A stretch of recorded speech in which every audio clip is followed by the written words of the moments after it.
Algunas multinacionales ya son más poderosas a nivel económico que los países.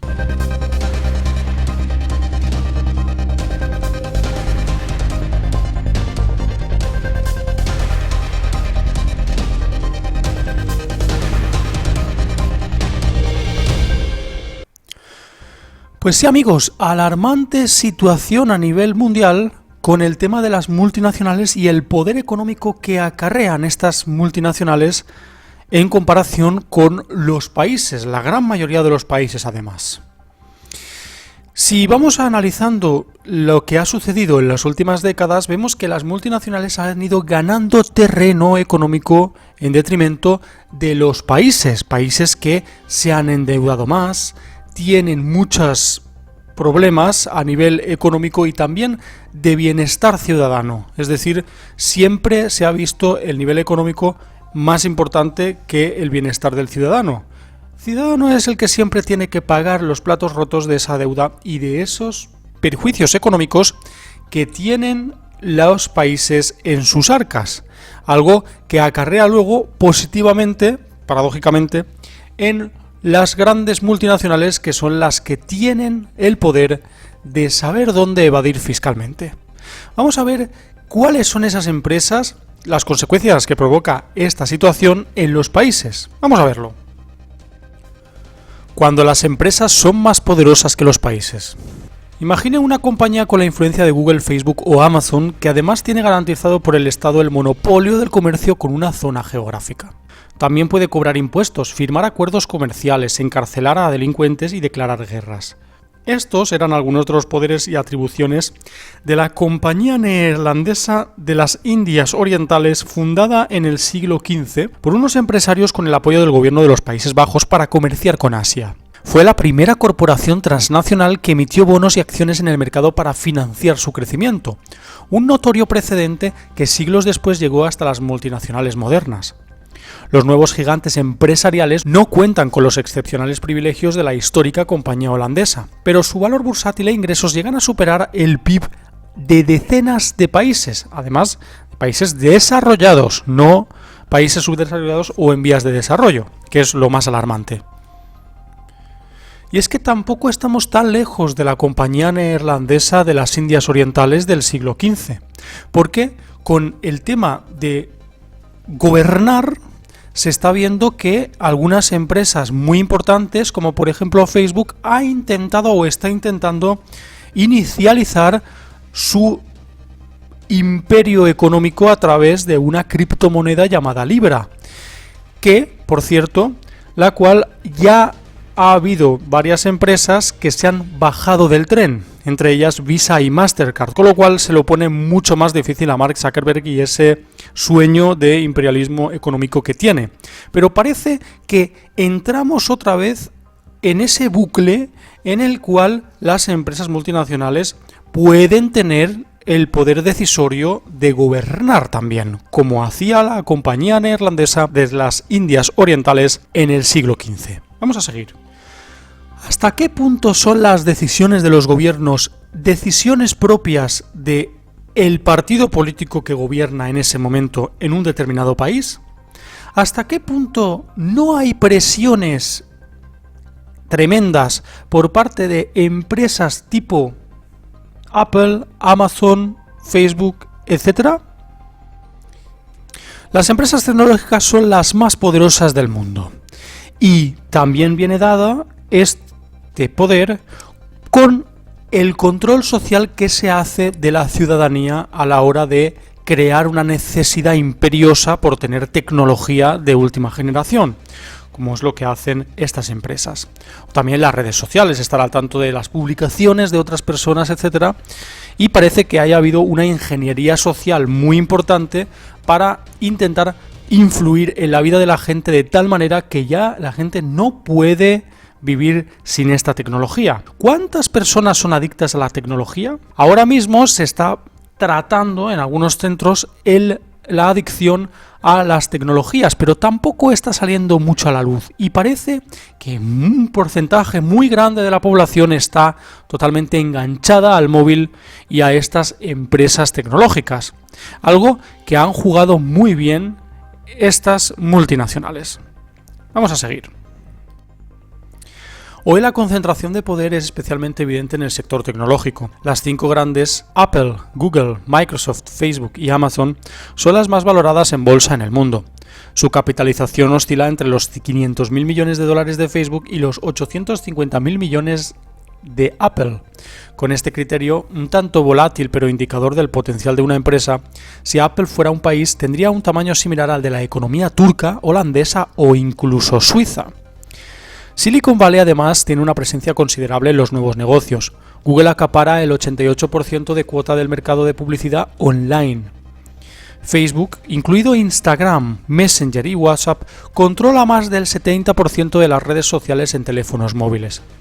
Amazon tiene el 70% de cuota del mercado de los libros electrónicos y en Estados Unidos absorbe un 50% del dinero gastado en comercio electrónico. Las compañías de Indias, los británicos y los franceses también tuvieron las suyas durante la época colonial, fueron un reflejo de su tiempo, pero su poder recuerda en ciertos aspectos a las grandes corporaciones actuales. ¿Son los nuevos colonos las grandes multinacionales de hoy? La organización no gubernamental Global Justice Now realiza una clasificación en la que compara la cifra de negocio de las principales empresas con los ingresos presupuestarios de los países. Según esta lista, si la cadena norteamericana de grandes almacenes Walmart fuera un estado, ocuparía el 10º puesto, por detrás de Estados Unidos, China, Alemania, Japón, Francia, Reino Unido, Italia, Brasil y Canadá. En total, 69 de las 100 principales entidades económicas son empresas. Las 25 corporaciones que más facturan superan el PIB de numerosos países. Resultaría ingenuo creer que el sector privado no influye en las decisiones políticas, en la gestación de las leyes y en el día a día de los ciudadanos de a pie. Pero ¿cómo se articula ese poder hoy? Algunos podemos pensar que se puede articular a través del Club Bilderberg y las reuniones que se realizan en diferentes partes del mundo cada año. Pero nada más lejos de la realidad. Ese solo es la punta del iceberg. Dentro hay muchísimo más hielo. Moisés Naim argumenta en El fin del poder, en 2013,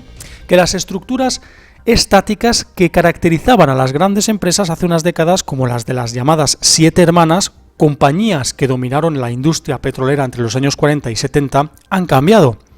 El patrón que se repetía en la mayoría de los sectores antaño consistía en unas pocas compañías que dominaban sus respectivos mercados y eran tan grandes, ricas, potentes y arraigadas que prescindir de ellas era impensable, sobre todo a nivel económico. Prescindir de alguna de las grandísimas empresas tecnológicas hoy en un país determinado sería prácticamente el fin de la economía y del bienestar ciudadano de ese país. El autor, señor Moisés Naim, miembro del Carnegie Endowment for International Peace, un think tank de Washington, afirma que el concepto de poder empresarial es ahora más volátil, más flexible y está más fragmentado. Se ha creado un ambiente en el que es más fácil para los nuevos conseguir poder. ExxonMobil, Sony, Carrefour y JP Morgan Chase tienen un poder inmenso y autonomía, pero sus líderes están más limitados ahora. Para adaptarse a esta transformación, la humanidad debe encontrar nuevas formas de gobernarse a sí mismas. El poder es hoy más competitivo, se han reducido las barreras de entrada, llegan a la cima nuevas compañías como Inditex y desaparecen clásicos como Compaq. Hay que tener en cuenta el horizonte temporal, porque hace 10 años hablábamos del dominio de Microsoft y ahora ya no tanto, porque han surgido nuevas empresas como Google o Facebook. El nuevo poder es más intangible. Las empresas tienen hoy menos activos fijos y menos empleados, reflejo de una nueva manera de producir más orientada a los servicios y al conocimiento. Y además hoy los datos son un activo esencial. Millones de ciudadanos se informan, se relacionan con sus amigos y compran en Internet. Van dejando a su paso un reguero de información que se ha convertido en el petróleo de la era digital, según The Economist. Cuidado, petróleo de la era digital, según The Economist. Una de las revistas más leídas por parte también de todos los conspiranoicos, aunque también lo leen economistas. The Economist siempre se ha caracterizado por mantener informados a los inversores de cuáles pueden llegar a ser las amenazas en el mundo el año siguiente. Esta información personal permite elaborar perfiles de los usuarios gracias a los algoritmos, que son capaces de aprender en minutos patrones de comportamiento que a un ser humano le llevaría años discernir. Pero ¿cuál es el efecto político de este nuevo oro? A través de la red se puede influir en la opinión pública, como se ve en la investigación en curso en Estados Unidos sobre las interferencias de Rusia en las elecciones que dieron la victoria a Trump hace un año y en las que fueron claves Facebook, Google y Twitter. Esto es lo que dice el medio de comunicación occidental El País, para que lo tengáis en cuenta. Todo lo que estamos repasando aquí, de las publicaciones, etcétera, está en la descripción del vídeo si queréis informaros de manera más profundamente. Las empresas tecnológicas temen que tarde o temprano se intente aprobar una regulación que altere sustancialmente un modelo de negocio. Entonces, ¿dónde se localiza exactamente el poder en este mundo dislocado? Un mundo en el que existe el petróleo, existe el oro, países que son paraísos fiscales y que se hacen muy poderosos, o, en este caso, las empresas que son más poderosas que los países. 3 analistas de sistemas complejos del Instituto Federal Suizo de Tecnología de Zúrich han recurrido a las matemáticas para construir un mapa de la estructura del poder económico. Han recabado datos de 43.060 compañías transnacionales y los han cruzado con su accionariado y facturación. El resultado reveló que 147 firmas controlaban el 40% de la riqueza, casi todas instituciones financieras como Barclays Bank, JP Morgan Chase y Goldman Sachs. El estudio fue publicado en PLOS ONE en 2011. Lo tenéis en la descripción del vídeo. Uno de sus autores, James Gutfelder, explica que trabajan para actualizar los datos. La previsión es que la distribución del poder se mantenga concentrada en las manos de unos pocos actores altamente interconectados. Este estudio es interesante, pero hay que tener en cuenta que las instituciones financieras no siempre controlan el destino de las empresas en las que participan. Casi siempre, simplemente gestionan un dinero que pertenece a inversores particulares. Gutfelder responde que desde 1980, y en particular desde la crisis de 2008, se ha producido una enorme concentración de la propiedad de acciones en manos de unos cuantos inversores institucionales. Esos inversores suelen ser bancos, fondos de pensiones, seguros o sociedades de inversión que invierten grandes cantidades de dinero. La clave del vídeo. La clave número 1 y prioridad de este vídeo que estamos haciendo aquí. La crisis de 2008 hizo que las empresas multinacionales más poderosas del mundo tuvieran todavía más poder. Y el poder se concentra en menos manos. Es decir, que la crisis económica era algo necesario para estas empresas con el objetivo de conseguir cada vez más poder y ser más poderosos económicamente que algunos países, la gran mayoría, sobre todo en referencia a algunas empresas de las más grandes del mundo. Esto les otorga a las grandes empresas multinacionales el poder decisorio sobre las políticas de un país, algo que seguimos diciendo aquí desde hace mucho tiempo en este canal. Las ideologías cada vez son menos importantes si miras por las empresas multinacionales. Pero hay algo más. Hay una pregunta que me viene a la cabeza. ¿Son las reuniones del Club Bilderberg las reuniones en las que se decide que las empresas van a obtener el poder dentro de 10, 20 años? El poder absoluto, me refiero. ¿Es el Club Bilderberg el motivador para hacer que los países vayan desapareciendo poco a poco en cuanto a su soberanía? A su poder decisorio, quedará la bandera y 4 patriotas. ¿Es eso lo que va a suceder? Muchas gracias a todos, ya sabéis, podéis darle a like, suscribiros, también por supuesto podéis compartir el vídeo con vuestros amigos en redes sociales y lo más importante, podéis mostrar vuestras teorías y opiniones en los comentarios abajo del vídeo sobre este tema tan interesante que tenemos delante. Muchas gracias y hasta la siguiente, amigos. Hasta luego.